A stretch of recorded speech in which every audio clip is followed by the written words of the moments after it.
10 Min con Jesús, América Latina. Señor mío y Dios mío, creo firmemente que estás aquí, que me ves, que me oyes. Te adoro con profunda reverencia. Te pido perdón de mis pecados y gracia para hacer con fruto este rato de oración.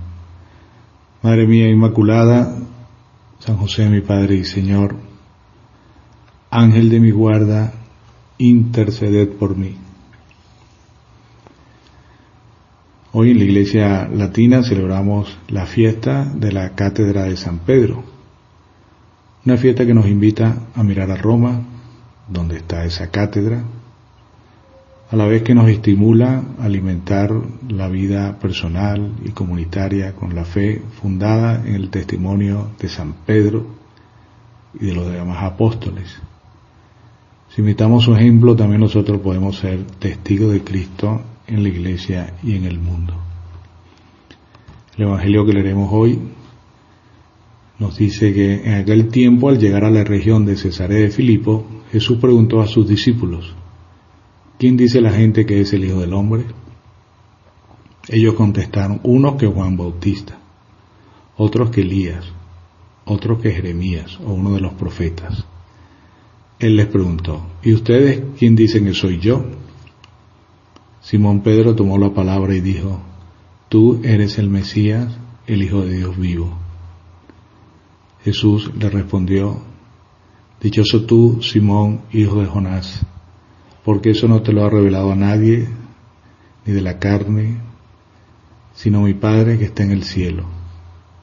Ahora te digo yo, tú eres Pedro, y sobre esta piedra edificaré mi iglesia, y el poder del infierno no la derrotará. Te daré las llaves del reino de los cielos. Lo que ates en la tierra quedará atado en el cielo, y que lo desates en la tierra quedará desatado en el cielo.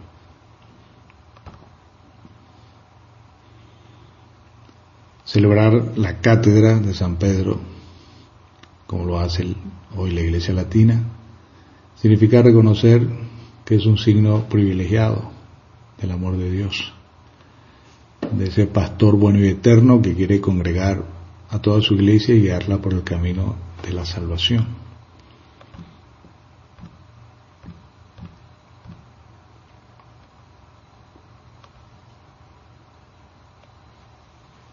Esta fiesta, que figura en la liturgia latina, tiene una tradición muy antigua, atestiguada en Roma desde el siglo IV además. La cátedra, literalmente la sede fija del obispo, puesta en la iglesia madre de una diócesis, por eso se le llama también catedral, y es el símbolo de la autoridad del obispo, en particular de su magisterio, es decir, de la enseñanza evangélica.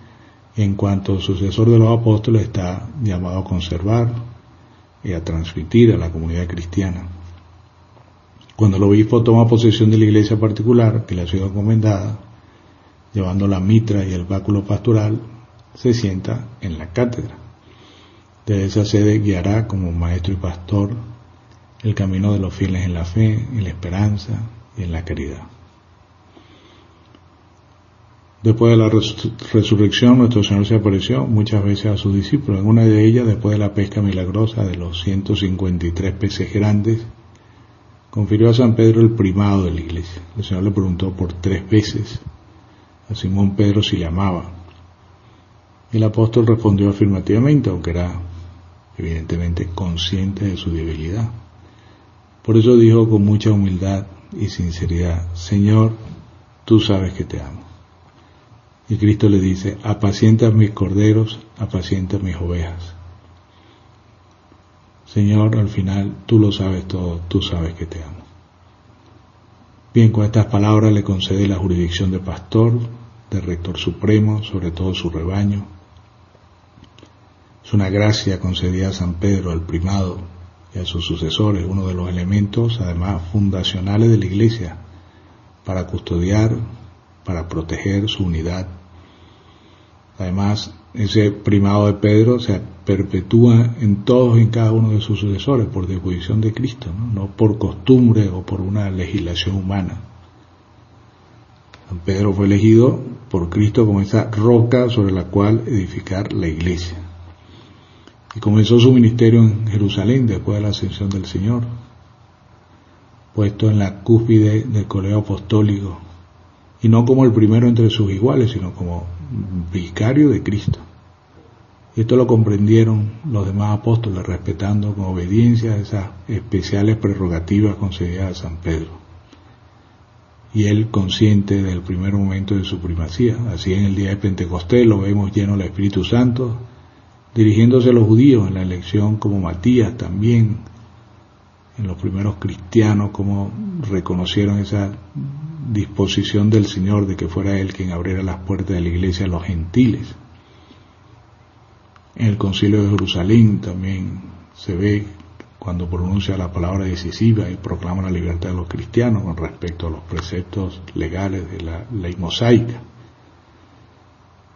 En fin, desde el primer momento San Pedro ocupa esa especial, por especial voluntad de Dios, la primacía entre los apóstoles.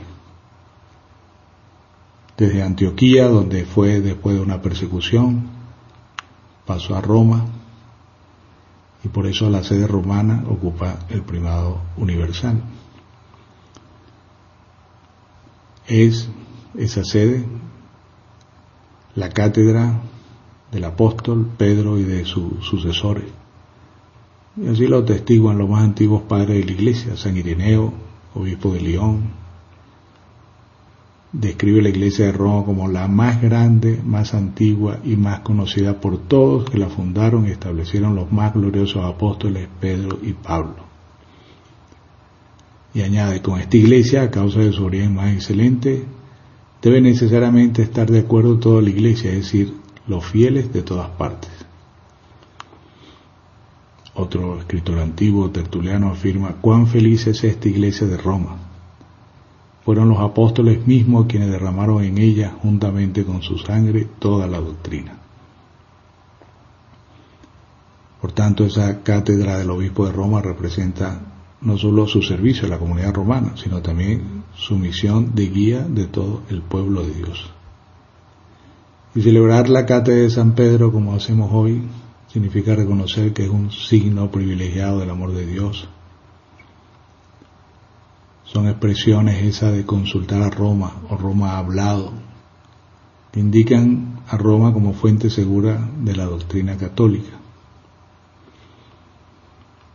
Pero la fiesta de hoy nos tiene que hablar también de esa fidelidad al magisterio de la Iglesia, fidelidad a las enseñanzas del romano pontífice, quien quiera que sea, y de los obispos en comunión con él. La Iglesia ha sido constituida por Cristo y no podemos pretender hacerla según nuestros criterios personales.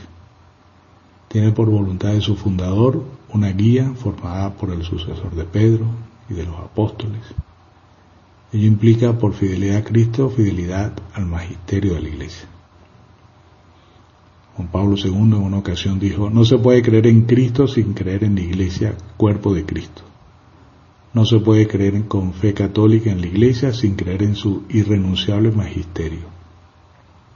La fidelidad a Cristo implica, pues, fidelidad a la Iglesia, y la fidelidad a la Iglesia conlleva a su vez la fidelidad al magisterio. Por tanto, hay que procurar siempre sentir con la Iglesia de Cristo. No tenemos otra doctrina, decía San José María, que la que enseñe el magisterio de la Santa Sede.